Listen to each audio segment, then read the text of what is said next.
Saya dulu. Oke.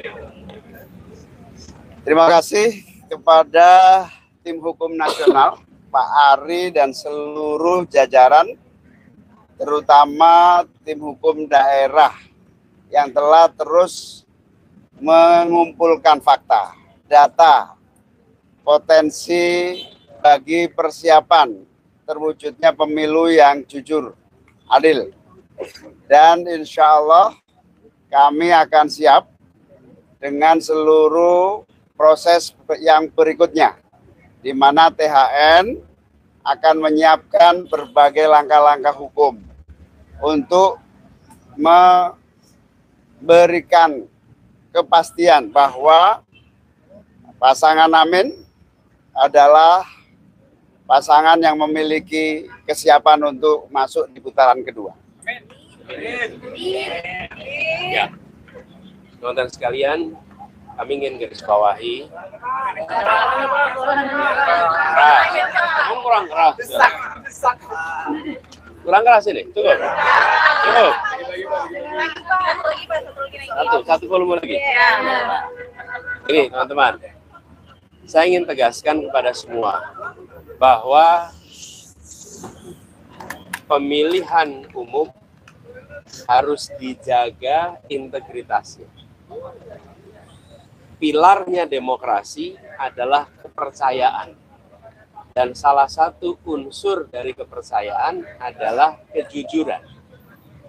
Agar proses demokrasi ini berjalan dengan baik dan menghasilkan pemerintahan yang berfungsi dengan baik, maka pilpres, pemilu harus dijalankan dengan kejujuran.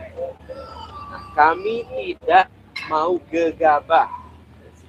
Tidak ada di hari pertama, hari kedua, deklarasi kecurangan ini, kecurangan. Tidak. Kami tidak mau gegabah.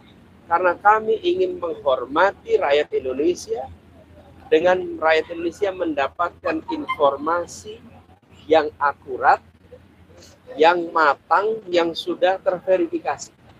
Itulah sebabnya kenapa tim hukum bekerja lengkap, dan kami bersyukur tim hukum ini sampai dengan daerah itu komplit di seluruh provinsi, mengumpulkan semua data, dan kami tidak akan menyampaikan informasi yang sekedar menimbulkan kontroversi, tapi kami ingin sampaikan kepada semua.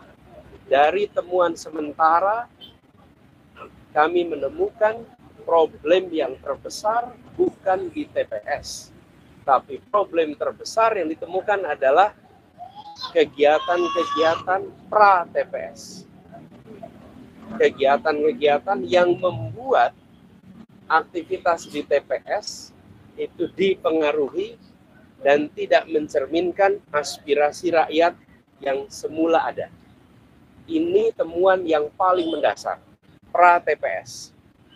Nah, pra-TPS ini banyak aktivitasnya, nanti detail akan ada. Ini yang sangat mengkhawatirkan. Jadi, kualitas dari hasil pemilu yang sesungguhnya harus mencerminkan aspirasi rakyat, di dalam temuan kami, sebagian bukan aspirasi rakyat. Sebagian adalah aspirasi yang dipaksakan kepada rakyat. Dan proses itu tidak terjadi kebanyakan di TPS atau sesudah TPS, tapi terjadinya sebelum sampai ke TPS. Sebagai sebuah praktek ketidakjujuran, ini adalah peningkatan kualitasnya dibandingkan yang dulu-dulu. Dan ini yang bisa mengganggu demokrasi kita. Jadi saya ingin mengajak kepada seluruh rakyat Indonesia, apapun pilihan pilpres saudara-saudara sekalian, boleh memilih nomor 1, boleh memilih nomor 2, boleh memilih nomor 3, tapi harus sama-sama memilih pilpres yang jujur. Apapun pilihannya, mau pilih 1, 2, 3, harus sama-sama kita pilih yang jujur. Dan keberhasilan karena kejujuran akan menghasilkan kekuatan moral yang kuat. Tapi kalau keberhasilan yang tidak ditopang dengan kejujuran, apalagi dengan pelanggaran-pelanggaran, dia akan menghasilkan cacat moral yang berdampak besar.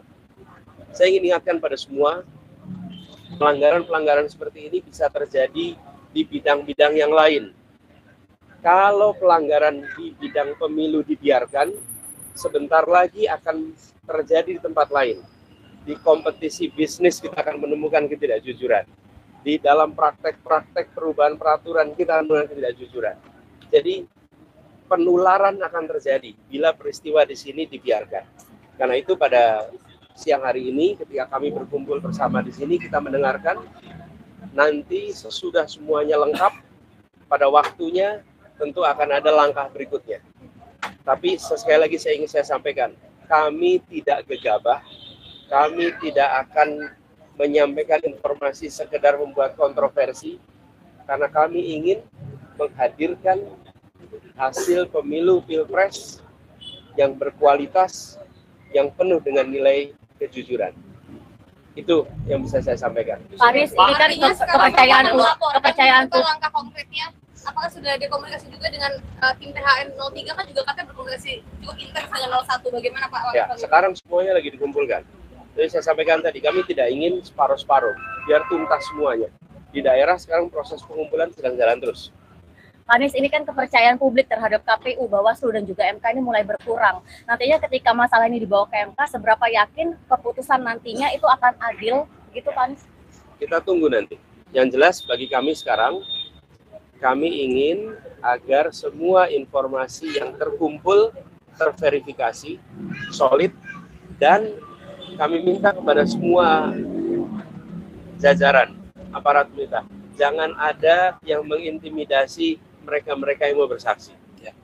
Karena kita sudah menemukan di lapangan, mereka yang menemukan praktek-praktek penyimpangan itu mengalami intimidasi, mengalami ketakutan, padahal ini negeri yang merdeka, jangan sampai itu terjadi. Masalah ini Pak Anies, ini kan salah satunya mungkin kalau misalkan pra-TPS, apakah terkait pelanggaran yang dilakukan tapi tidak ditindaklanjuti oleh Bawaslu, dan mungkin kalau misalkan dari Pak Paul sendiri, Gus, dari PKB, apakah mendorong untuk melakukan hak angket di DPR untuk memanggil ke KPU Bawaslu, seperti apa sih Gus? Karena Pak Ganjar juga mendorong untuk hak angket kecurangan dibawa ke hak angket DPR. Dan gimana? Ya, gini, ketika kita mendengar akan dilakukan, kami melihat itu ada inisiatif yang baik. Dan ketika Pak Ganjar menyampaikan keinginan untuk melakukan angket itu, fraksi PDI Perjuangan adalah fraksi yang terbesar. Kami yakin bahwa koalisi perubahan, Partai Nasdem, Partai PKB, Partai PKS akan siap untuk bersama-sama. Jadi siap, saya memandang dengan adanya inisiatif angket, proses di DPR bisa berjalan, kami siap dengan data-datanya, dan di bawah kepemimpinan fraksi terbesar, maka proses DPR bisa berjalan. Saya yakin Partai Koalisi Perubahan siap untuk menjadi bagian dari itu. Tapi dalam waktu dekat ada planning buat bertemu Pak Ganjar dan 03 nggak Pak Anies? Nanti kita kabarin. Ada komunikasi sebelumnya? Ya, udah dijawab Mas Anies, tiga partai solid. PKB juga siap berarti yang membawa ini ke... Tiga partai solid, bukan hanya PKB. Anies, tanggapannya Pak Surya Paloh bertemu Pak Jokowi. Begini, saya ingin sampaikan bahwa kita semua ini solid, tidak ada yang berubah. Ya, Anies Muhaimin jalan terus bersama. Kita ini bekerja intensif tiap hari terus. Memang tidak selamanya muncul di media, karena memang bukan hari kampanye. Kalau hari kampanye memang kita ada kegiatan-kegiatan kampanye terbuka. Tapi pertemuan-pertemuan jalan terus. Lalu partai koalisi solid sesolid-solidnya. Jadi jangan khawatir. Kita jalan terus bersama. Berarti pertemuan Maka itu belum dikomunikasikan ke koalisi? Gini, kalau pertemuan-pertemuan itu terjadi, biasa aja. Menurut saya gini, kalau pertemuan itu kedengaran media 2-3 hari sesudahnya, nah itu baru serius. Pak Anies, tapi kalau belum kejadian sudah rame, nah itu berarti tontonan aja itu. Pak Anies, tapi pidato Anda terakhir pas malam pencoblosan itu tetap berada di perubahan, hanya disampaikan oleh Pak Anies. Sementara Gus Muhaimin tidak ada kata kami gitu, sehingga itu dianalisis oleh banyak orang. Mas Anies bilang kami kok, kami itu berdua. Saya ya? Ya sudah, kami ada di jalan perubahan. Saya terus saya juga terus kami. Ya. Oke, saya terus di jalan perubahan. Saya terus di jalan perubahan. Kami terus di jalan perubahan. Itu sudah sempat dicolek belum diajak sama dengan Pak Surya Paloh bersama juga Gus Imin di The Plaza itu membahas apa, Pak? Apakah ada pembahasan terkait dengan koalisi ini dan langkah ke depan? Memang koalisi perubahan itu solid dan ketemu Terus menerus. terus. Jadi Pak dengan Ketua Partai PKB Gus Imin, Ketua Partai Nasdem Pak Surya Paloh, Presiden PKS Pak Saihu, kita ketemu dan membahas langkah-langkah dan kita solid. Karena itu saya bisa sampaikan ketika inisiatif hak angket itu dilakukan, maka 3 partai ini siap ikut dan PDI Perjuangan sebagai fraksi terbesar menginisiasi ini, saya yakin 3-tiganya akan dukung. Gus, ini kan Jawa Timur perolehan suara pilpres kami itu kan di posisi buncit, namun di PKB itu sendiri justru melesat. Itu penjelasannya bagaimana, Gus? Jangan disimpulkan. Kita sedang proses sampai tunggu nanti di hasil akhir. Gus Imin, kalau kemarin ini sampai sengketa pemilu saja atau setelahnya juga, karena PKB rekam jejaknya tidak pernah ada di suatu pemerintahan gitu. Apakah siap untuk menjadi oposisi? Sebentar. Sebelum ini ya. Ini KPU belum memutuskan siapa pemenang. Anda jangan ikut-ikut. Mau kemana? Kak Amir. Ya. Anies, tapi kemarin Nanti kita tunggu. Loh, kalau kita yang menang, kita ada di jalur pemerintahan. Iya.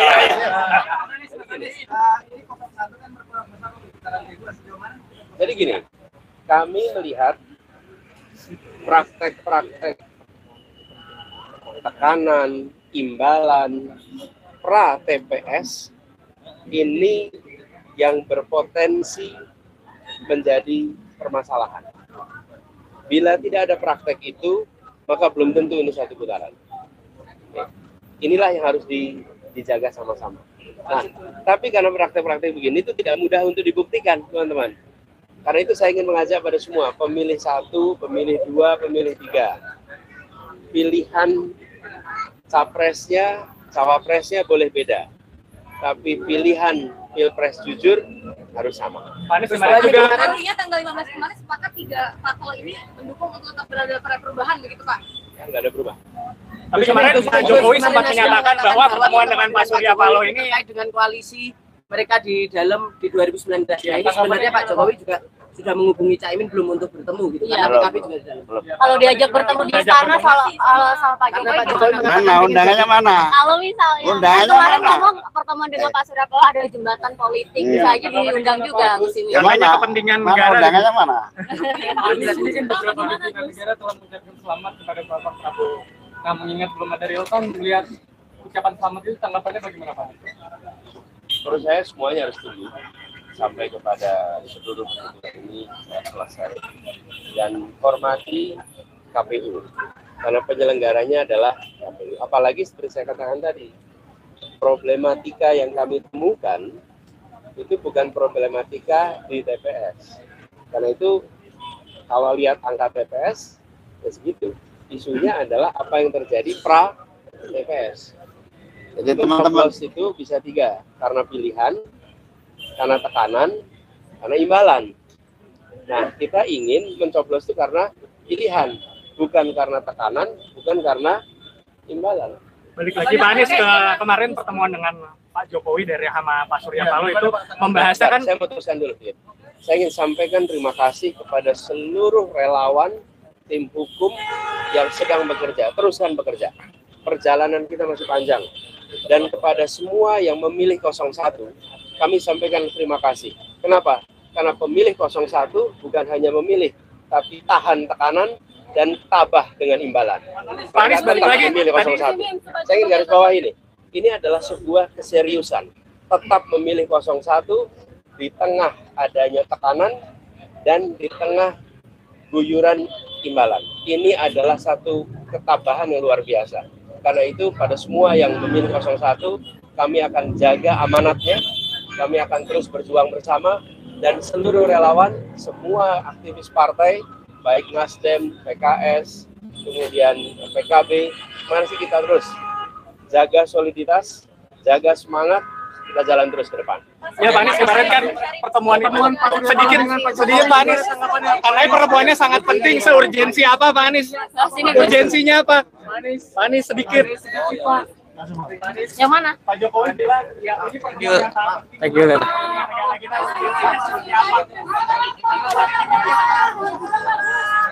Ya, baru saja konferensi pers bareng Abah Anes.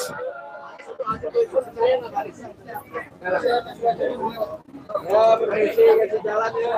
Ya, permisi, kasih jalan ya. Kasih jalan ya.